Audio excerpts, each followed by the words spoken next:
A suburban American garage in 1975. Concrete floor, a coffee can full of bolts, a pegboard of tools on the wall, and parked in the middle of it, sitting on a flattened cardboard box that never really needed to be there, a Honda 350 Twin. Candy-colored gas tank, 2 chrome exhaust pipes catching the light, an odometer that had seen a lot of Saturday mornings. It wasn't the fastest bike on the block, it wasn't the loudest, but it was there, in hundreds of thousands of garages and driveways, leaning on its kickstand outside diners and high schools and hardware stores all across the country. That was 1975. Today, walk into most garages and that space is filled with a plastic kayak and some Christmas decorations. The bike that a whole generation learned to ride on has quietly disappeared, and the ones that survive are being fought over at auctions and stitched back together by guys who remember. So how did one small, humble Japanese motorcycle end up in seemingly every garage in America? And why does it feel like nobody builds anything like it anymore? Grab a seat. This is a good one. Los Angeles, 1959. A tiny new company called American Honda opens its doors on West Pico Boulevard with a handful of employees and a dream that looked, frankly, delusional. They shipped over their little motorcycles, the Dream, the Bentley, and a funny step-through called the Super Cub. And America shrugged. In the first 6 months, they sold a grand total of 170 bikes. That's not a typo, 170. Americans in 1959 wanted big, thundering machines. They wanted Harley-Davidsons with 901,200 cubic centimeter engines, or growly British Triumphs. A little Honda looked like a toy next to that. And in a way, that was the whole problem. Back then, motorcycles had an image, and it was not a friendly one. Thanks to a few sensational headlines in a Marlon Brando movie, the public pictured a biker as a leather-clad outlaw rolling into town to cause trouble.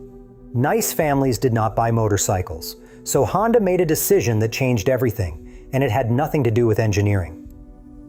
In 1963, Honda handed Gray Advertising a budget that was enormous for the time, around $5 million, and asked them to fix the image of motorcycling itself.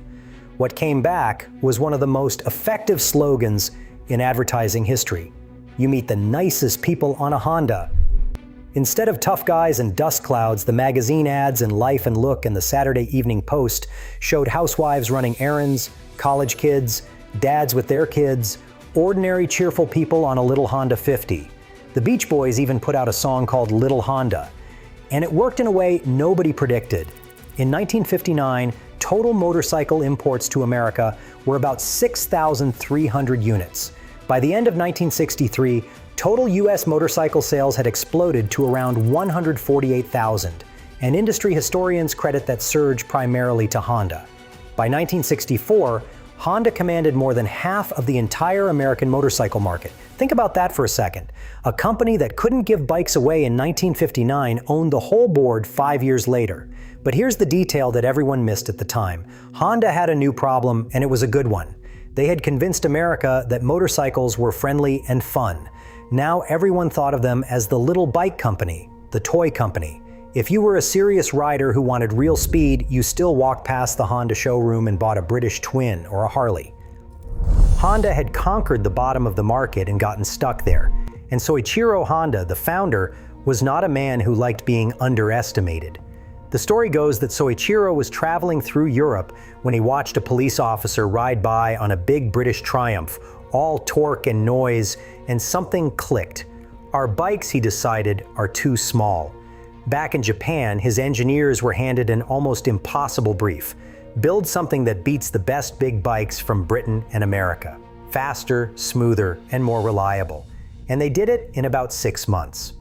In 1969, at a dealer show in Las Vegas, Honda pulled the sheet off the CB754, and the motorcycle world was never the same. This thing was science fiction on 2 wheels.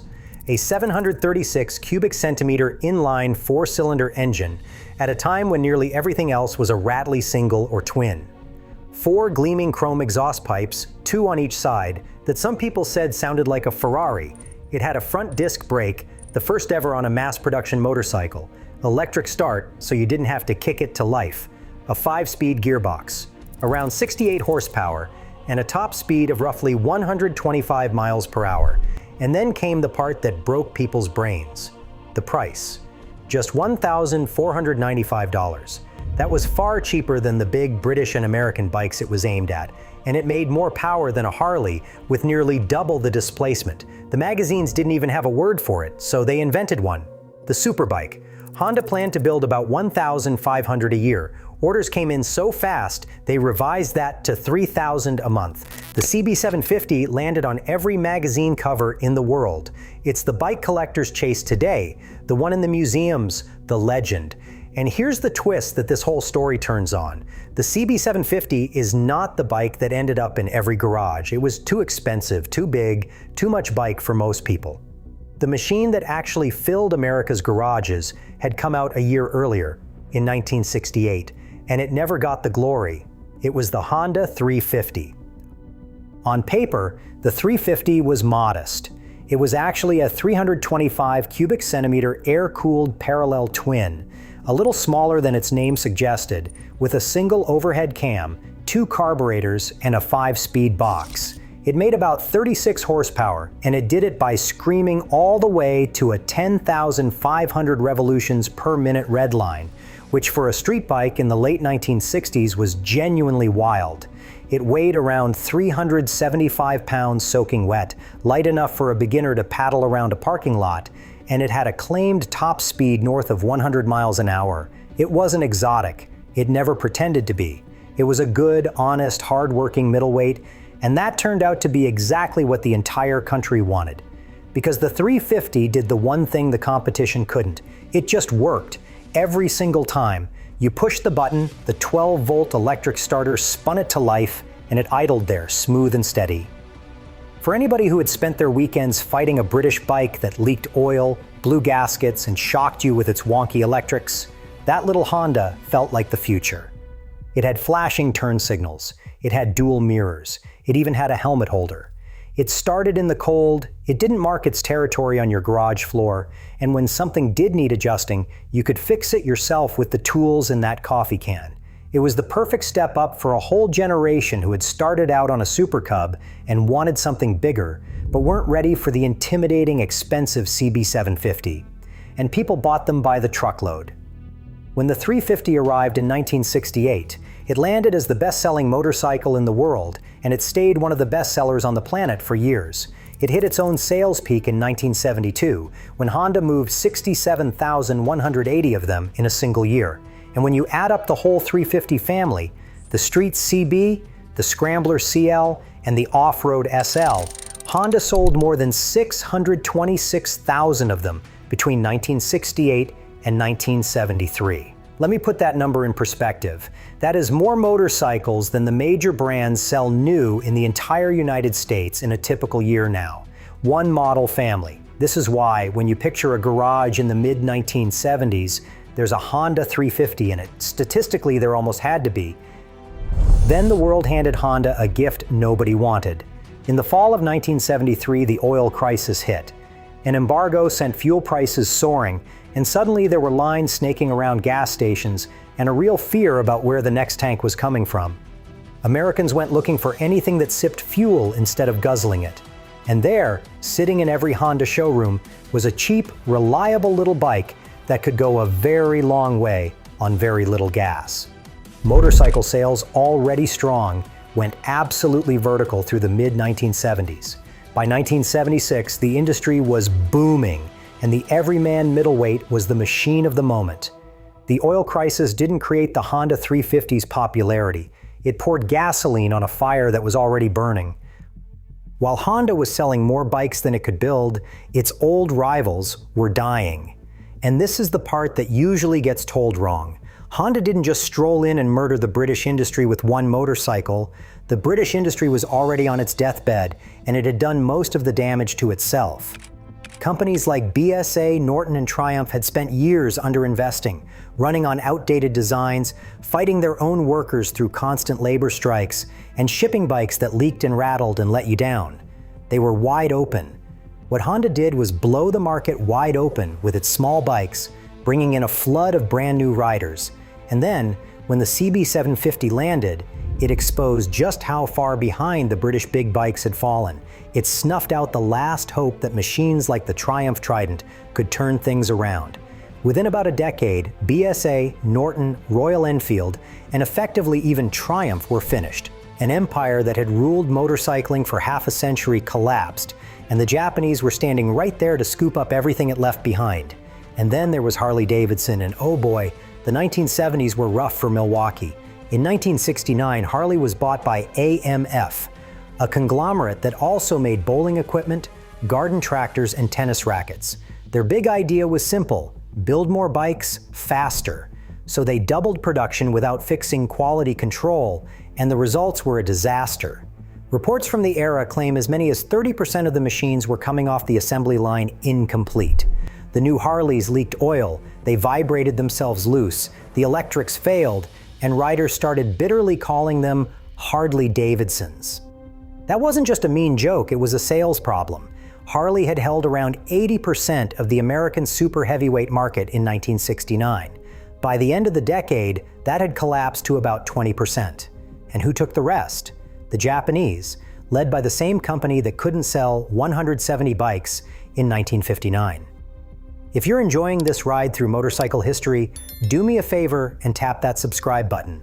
We dig into the machines that shape the modern world every single week, and I'd love to have you along for it. All right, back to the garage. Step back and look at the whole board, and you can see what Honda had really done. It wasn't just one hit bike, it was a whole formula, and it earned its own name, the UJM, the Universal Japanese Motorcycle.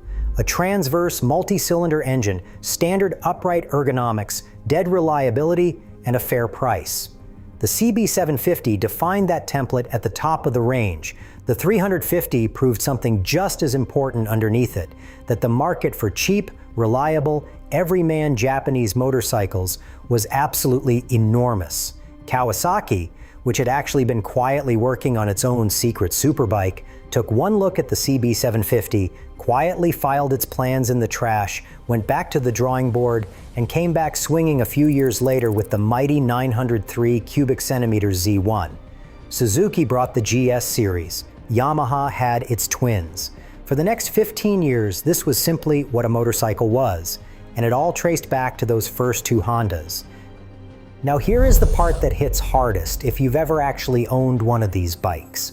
The reason people get misty-eyed about a 1975 Honda isn't just nostalgia for their youth. It's that these machines were built in a way that has genuinely vanished. Open up that 350 and there's no computer in there. No fuel injection, no sensors, no dealer-only diagnostic port, no warning light that sends you to a service department. It ran on points ignition, a couple of carburetors, and air cooling. That's it. You could tune the whole thing in your driveway on a Sunday with a feeler gauge, a set of wrenches, and a screwdriver. If it ran rough, you cleaned the points and balanced the carbs, and you understood exactly why it got better. The bike taught you how it worked. It invited you in. There was a Kickstarter right there next to the electric one, so you always had a backup. There was that eager little parallel twin bark when you rolled on the throttle. And there was a relationship between a person and a machine that you just don't get with something that has to be plugged into a laptop to tell you what's wrong. That's the thing people mean when they say they don't make them like this anymore. They're not being sentimental, they're being accurate. So by 1975, put it all together, Honda had made over 626,000 of these things. They were reliable enough to last, so the used ones piled up. They were cheap enough that a teenager could buy a slightly beat one with the summer of lawn mowing money. This was the bike your dad taught you on in an empty church parking lot. This was the bike a college kid rode to campus and a nurse rode to a night shift. It was everywhere, not because of some marketing gimmick, but because it was genuinely the right machine at exactly the right moment, sold at a price almost anyone could reach. That is how something ends up in every garage. And what about those bikes today? The story splits in a way that feels almost poetic. The glamorous CB750, the one that got all the covers, has become a serious collector's item. A restored example runs around $12,000 to $13,000. The rare early sand-cast versions can bring $24,000 or more, and one prototype sold at auction for over $200,000. But the humble 350, the true everyman bike, is still an everyman bike. You can find a project for a few $100s and a solid running one for a few thousand, with really sharp restorations climbing higher than that. Because Honda made so many, the parts are everywhere and the prices stay honest. Go to any vintage motorcycle race today and the grid is packed with these old 350 twins still screaming toward that red line, ridden by people who refuse to let them fade away. Cafe racer builders chop them, restorers polish them, and old guys at gas stations still stop you for a 20-minute conversation the second they spot one. Which brings us back to that garage in 1975. The coffee can of bolts, the pegboard, the little Honda leaning on its kickstand with a fresh piece of cardboard underneath it.